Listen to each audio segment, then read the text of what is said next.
In Sri Lanka, campaigning for presidential elections scheduled for Saturday has intensified, with candidates making final efforts to woo the voters.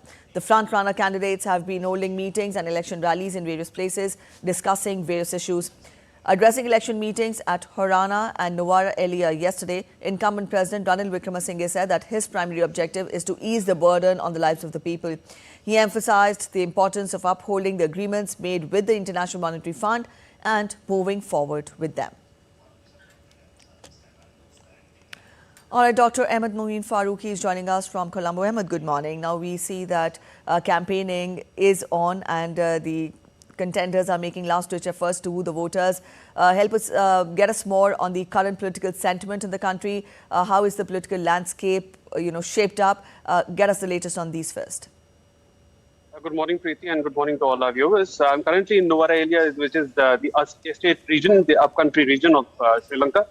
You see, in various parts of Sri Lanka, there are different issues which are peculiar to the region. So, over the last few days, the front-runner candidates, the incumbent President Ranil Wickremesinghe, SJP candidate Sajith Premadasa, and NPP leader Anura Kumara Dissanayaka, they have been holding rallies in various places in the north, in the eastern side, in various places in estate areas also. So, yesterday here we had seen a good number of rallies which were done by incumbent president. He did a rally at Kandy, then he proceeded towards Nuwara Eliya. Later, he went towards Ratnapura. And likewise, Anura Kumara Dissanayaka also held rallies in various parts of the estate. Sajith Premadasa held rallies in the northern part of the country as well as eastern part of the country. However, as of now, it is very, very evident that people have been talking about the economic condition which Sri Lankan island had faced over the last 2 years. And this is something which will be a key issue for the election among the people here. At the same time, I would like to also remind all our viewers that this Saturday, the election is going to be held 21st of September, where 38 candidates totally are in the fray. But the top 3 candidates, whose name I already mentioned, are considered as the front runners. At the same time, I also have to mention here that in the eventuality that none of the candidates secure a 50% of the popular vote, the second round of counting will be later on commenced for the top 2 candidates. So that is the current scenario as of now, Preeti.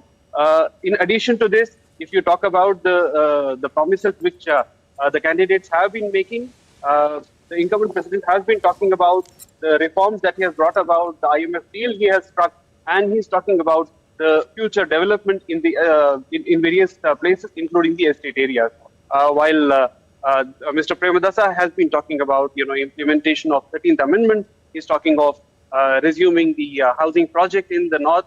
He's talking of various developmental projects in the eastern province. At the same time, Mr. Anura Kumara Dissanayaka, he has been talking about the poverty alleviation programs that he's planning, and with complete revamp of the policies of the government. He calls the previous regimes as highly corrupt. And he says that a complete revamp is something that is needed in a radical change. All right, Ahmed, now that was about the promises made by the contenders and also the issues that are, on the minds of the voters. But then when we talk of the challenges for the new regime, we've seen how the country plunged into economic uncertainty because of the political circumstances that happened last year.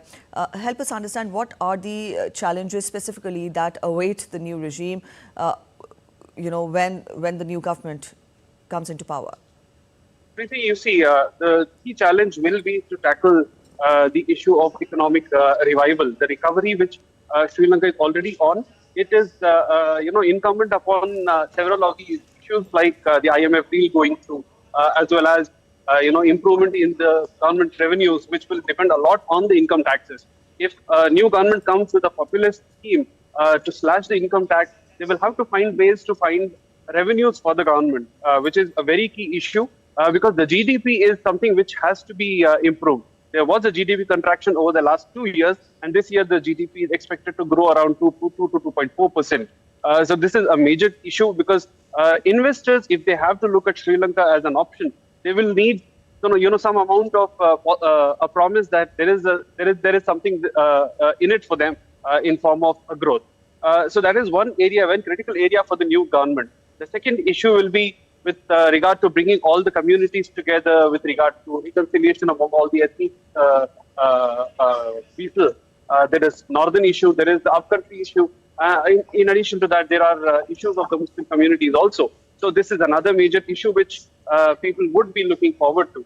There are other smaller issues which the government will take care of in terms of creation of jobs, creation of employment opportunities for various people. But these are right now not that popular as much as people are talking about the economic issues. So this is how it plans out for now.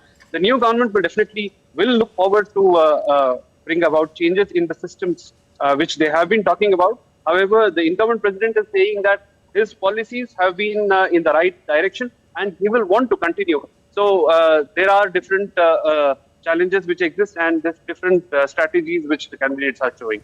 All right, Ahmed, we'll leave it here. Thank you so much for joining in with those details.